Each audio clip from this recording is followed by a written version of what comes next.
Welcome to this episode of the Balkan Forum podcast. Today we're joined by award-winning author Amra Pajalić, whose novel Time Kneels Between Mountains explores the years leading up to Srebrenica genocide through the eyes of a teenage girl navigating war, injustice, and the fragile threads of humanity.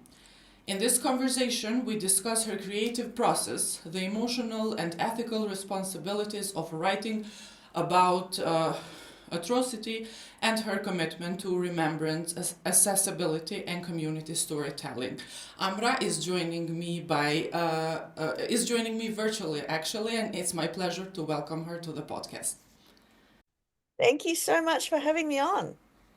It's a pleasure, Amra, and it's a really special interview because we're talking about this book who treats or who tells the story of not only Srebrenica genocide but the years leading up to it. I forgot to mention that this was a part of your PhD in creative writing. So I would like to first ask you how did this become a process of writing this story for your PhD in creative writing?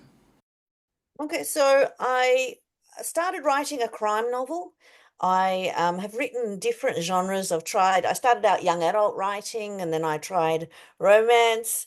And I've really gotten into crime and I love it as a genre. And so I had this idea for a crime novel for a young girl, a young woman, young journalist who was uncovering a cold case.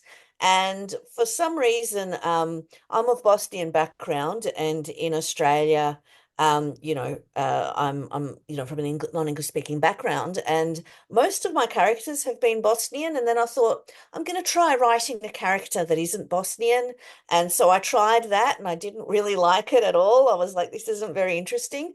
So I was like, no, I'm going to make her Bosnian, and I'll give her a backstory. I'll give her something about the Bosnian War, and then I was like, oh, I'll give her the Srebrenica backstory. And so I started researching what happened in Srebrenica, and I just got completely immersed in the world because what everyone knows about it now is that 30 years ago, on the 11th of July, 1995, 8,372 men and boys were massacred, and that it's the biggest massacre on European soil since World War II. But when I was doing this research, I was like, oh my gosh, these people survived for 3 years under siege, completely cut off, showed such incredible resilience and endurance. And I just got so caught up in that research and all these fascinating details I was finding out about it. And initially, this was going to be just a few flashbacks. I was like, I'll just have a few flashbacks of her in the war and what has shaped her and why she's able to see this crime in a different way compared to how other people would see it. And I kept writing and writing and writing. And I met with my supervisor, and I'm like, I just keep writing. This is just getting longer and longer. And she goes, this is the novel. What you are writing, what's happening in Srebrenica, that is your novel. And I went, oh, but I've also got this other thing where, this story I started with, the cold case, the journalist, and then I had this idea for her coming to Australia and seeing the war criminal that was, terrorizing her that night. And so I had all these ideas. So I ended up writing three books instead of one for my PhD. When I told my supervisors, I thought they would be impressed, but they were not. They said, we're not reading them. We're only going to read the one that you're supposed to write. So yeah, I wrote this book. I really wanted to honor the story of what the people went through. Yes, Yes. you also mentioned your Bosnian heritage. If I'm not mistaken, you lived in Bosnia until a certain time, or not? Yeah, so I was born in Australia. My parents came here separately in the 1970s, and then they met here and got married. And so when I was 8 years old, we went over there with my mum. My father had passed away when I was young. And I lived there for 4 years. So from 1985 to 1989. Very fortunate, came out before the war began. And so I actually lived through communist Yugoslavia. I went Yes. through the education system. I learnt Latinica and Cyrillica, and I was very proficient in Bosnian. I only remember in a primary school level, so I can still speak and read. But it's more basic, but it is conversational. And so that was the other thing when I was doing this research, because I had to do a literary analysis of two novels of people that were writing about Srebrenica. One of the things that I was really struck by and that I really wanted to explore through my book was the division between the people in Srebrenica, the Bosnian people, who, even though they were besieged by, the Serb enemy all around, within the actual town, they were divided by those who were the city dwellers and those who were the urban residents, the peasants. And that was a particular class system that was established in Yugoslavia because of the fact that if you were a member of the League of Communists, you got benefits and you were able to progress in your career. Whereas the people who could live off the land and sustain themselves and, lived agrarian practices, they were able to maintain their religion. And so that was something else that I think that, that I saw and that I really wanted to explore. I would say that a core part of this book, of this novel, is the emotional or the emotions that it gives you when you read it. How did you manage to protect yourself, if I can say, from all this heavy material? Because everyone in Balkans and Europe, or even the world, knows about Srebrenica genocide, and just hearing about these stories is a bit of a traumatic process. How did you go through that? Well, that's one reason why I decided to make it a crime novel, because I think those of us who read crime novels, we are used to darkness and, dark things happening. But it was really hard. I mean, I was reading first person accounts, what people had gone through, survivors like Hassan Nuhanovic, Hassan Hasanovic, Emir Suljegic. These were men who survived the death march. So after the massacre, they were running through the woods and they were escaping, although Emir Suljegic was a translator, and so he got to leave with the UN. And then I was also reading, books about the women of Srebrenica and their stories and what they went through. And I have to say there were tears cried. There were a lot of days where I started the day with tears. And I did have to take some time off from writing because it was really hard. And even, there are scenes that I wrote that are really graphic and really sad and heartbreaking. But that's the tension. In order to honor the story of what people went through and what survivors went through, you had to really show the horror. You had to really go there. And so I sort of don't want to traumatize the reader too much because, I don't want to write trauma porn where it's just trauma for the sake of it and feeling it. But it is also a very hard story, incredible hardship. People were starving, they were emaciated, they were barely getting enough calories to survive. They were being shelled intermittently, even unexpectedly when they thought that, they were safe, they would go out and they would be shelled. And then just the day-to-day survival, the ingenuity of, building windmills for electricity, finding ways of creating bikes to, Yes.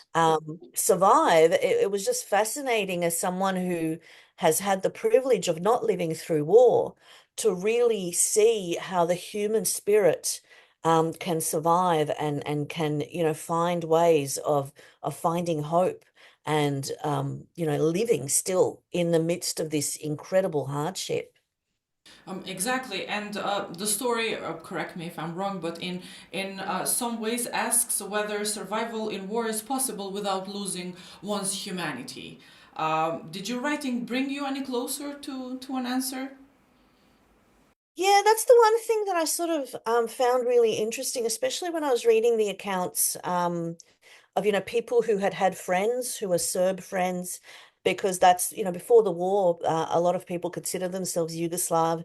They did not really pay attention to religion. They were the one people. Even there were families, like the two characters I had, Seka, who's Bosnian, and Zora, who's her Serb friend. Their families would celebrate Ramadan, Christmas. It was all the same to them. And then I was reading all these stories about how these people that they loved, that were their friends, that were like family to them, when they experienced incredible loss, when they lost, some women lost all of their male relatives. There are women who lost like 30 male relatives, like incredibly heartbreaking and unbelievably hard to sort of wrap your brain around. And they talked about how they couldn't look at those friends anymore and those friendships the same way. That even though they remembered that love and they remembered what they felt for them, they could not, see them the same way because of the deprivation that they went through. And so that's something that I really sort of honored through my characters, because I, even though my family has gone through the war, I am in the very privileged position that we didn't actually lose anyone. My mother's side of the family all immigrated here as refugees. My husband, who is from Sarajevo, his whole family is still in Sarajevo, but they thankfully all survived, obviously with incredible psychological and physical trauma from surviving for 4 years in the Sarajevo siege. But that was something that I was really struck by, and I really wanted to explore truthfully, based on the experiences of what people had gone through. So I don't know if I answered the question. It is something that my character grapples with. She keeps Yes. trying to come back to her humanity.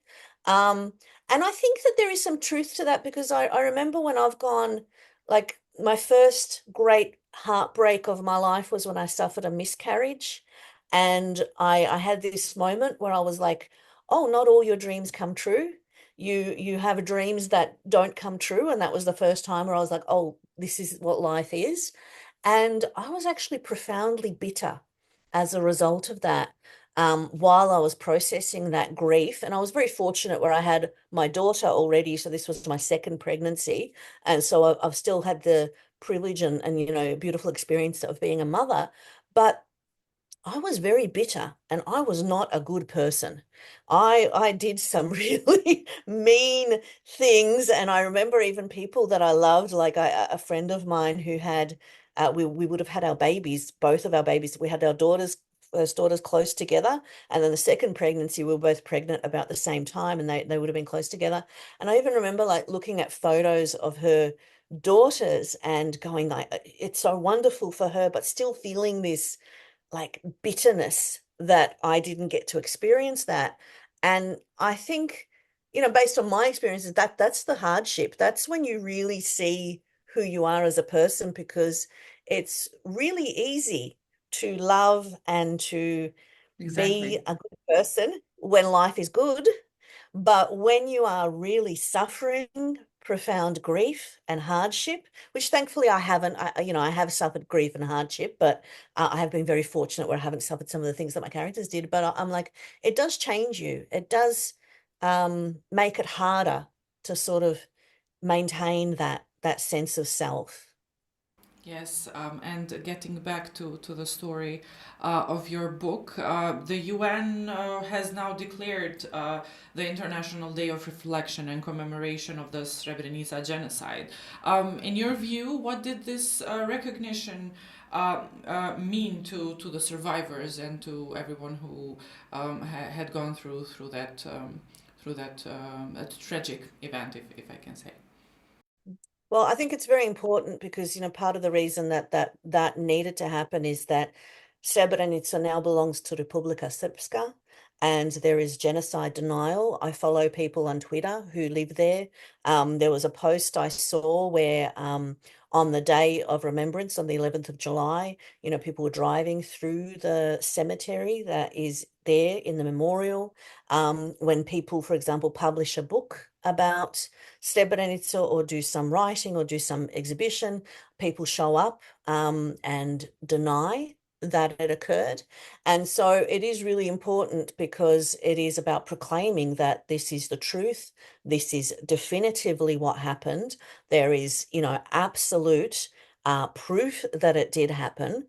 And so it's just about bringing that front and center, especially when we look at what's going on in the world, the way that people bend the truth and, deny things that don't suit them or just blatantly lie. And, we've got these things called fake media and fake news, and people use those sort of terms to discredit things that they don't like. So it was an important step to try and counter that side of it. Yes, in today's climate of rising nationalism and conflict, what lessons from Srebrenica feel most urgent for leaders and younger generation? If you follow with the news in Western Balkans, especially. Yeah, I think that the concern is we keep sort of having this thing of never again will we forget the lessons of history, never again will we forget that these things happen. And when you look at it, there are specific circumstances where economies are, going down, people are struggling with their livelihoods, people look for scapegoats, they look for people who are leaders, who are charismatic, who are telling them a simplistic story that will help them follow and believe. And so it is really important that we do share history and that we do learn from history. Like, in Australia, for example, we've introduced on our curriculum Holocaust studies because of the rise in the right and the fact that people are forgetting, and there are generations who don't know about World War II and who don't know, those things that happen.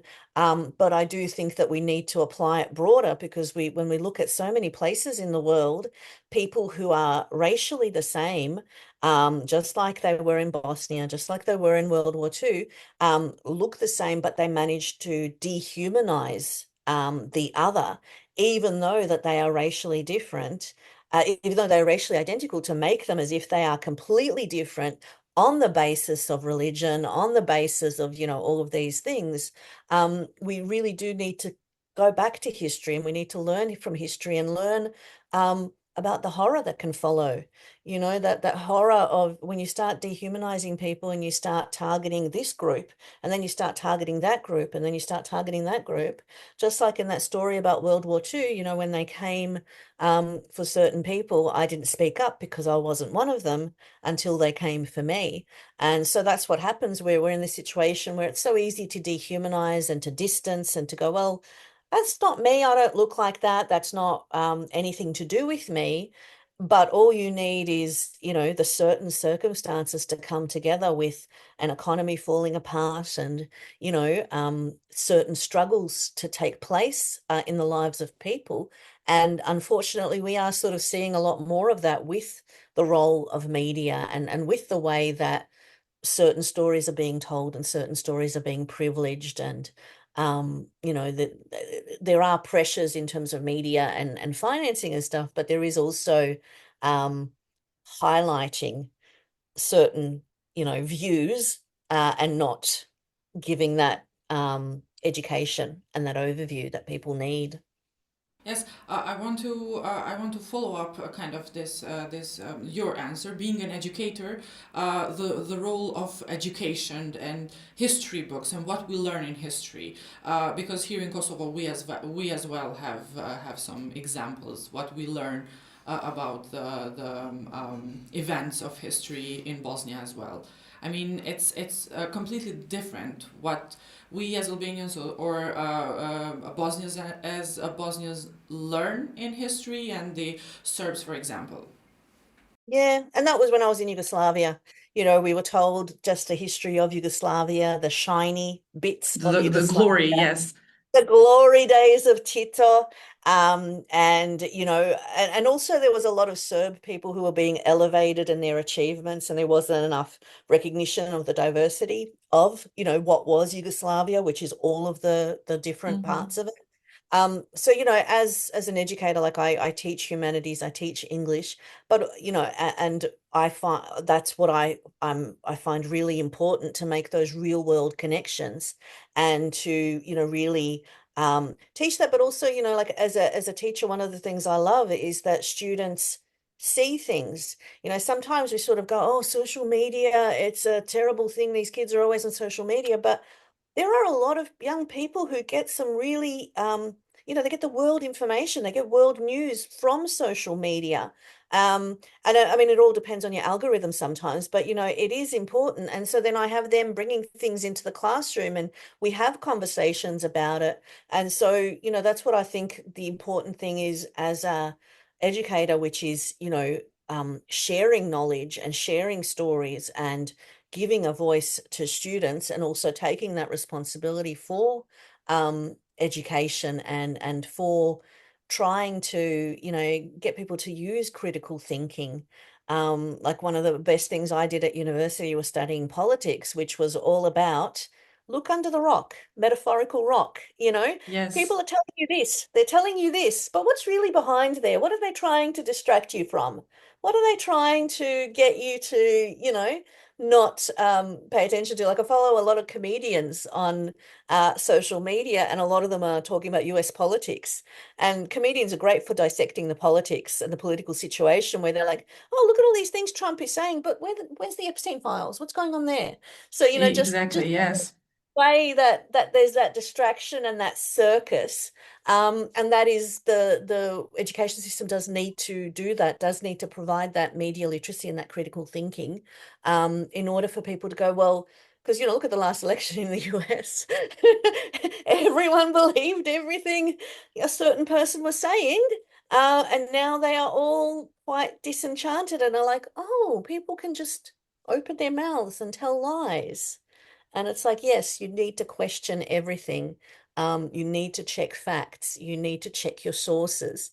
Like even simple things, I talk about ChatGPT. I'm like, a great tool, use it, but always ask for the sources and go to the source and check who Of wrote that and how course. exactly did they write it, because it invents things.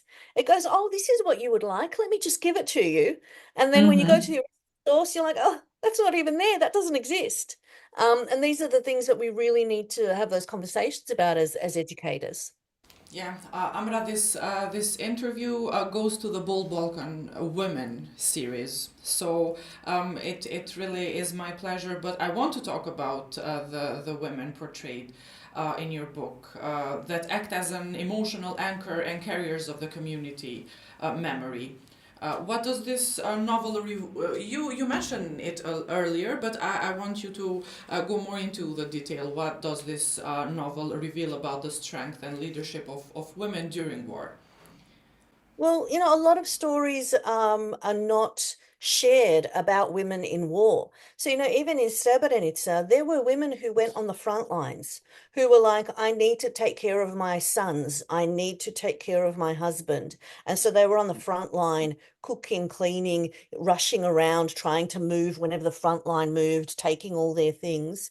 But then there were also so many other things that, women did. The Srebrenica Memorial and that establishment, that was, from the Queen of Jordan and the US ambassador at the time, and the mothers of Srebrenica, advocating and fighting for that memorial to happen and for it to be opened on the site of Potocari, which is where the men were taken from to the killing fields. But then there were also these stories that, like I was reading about how the general, and I'm not sure how to pronounce the surname, Morillon, a French general of the UN, came to Srebrenica to try and prove that conditions weren't as bad as they were being said. And Nasser Oric, who was the, leader of the army, Bosnian army at the time, said stop him, but do it in a civilized manner. And so the women of Srebrenica were the ones that organized a protest.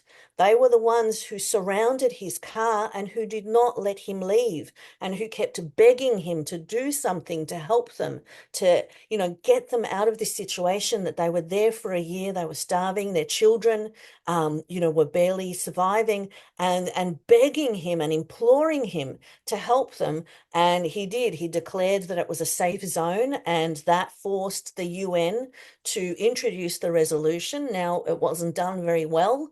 And there were a lot of mistakes made there, and in a lot of ways, the UN also holds some responsibility for what happened. But it was the women of Srebrenica who were showing this strength, and who were, doing these things. And then after the genocide, they are the ones that are the DNA link. They are the ones who are left so that remains can be identified. And that is the heavy burden and legacy that they carry.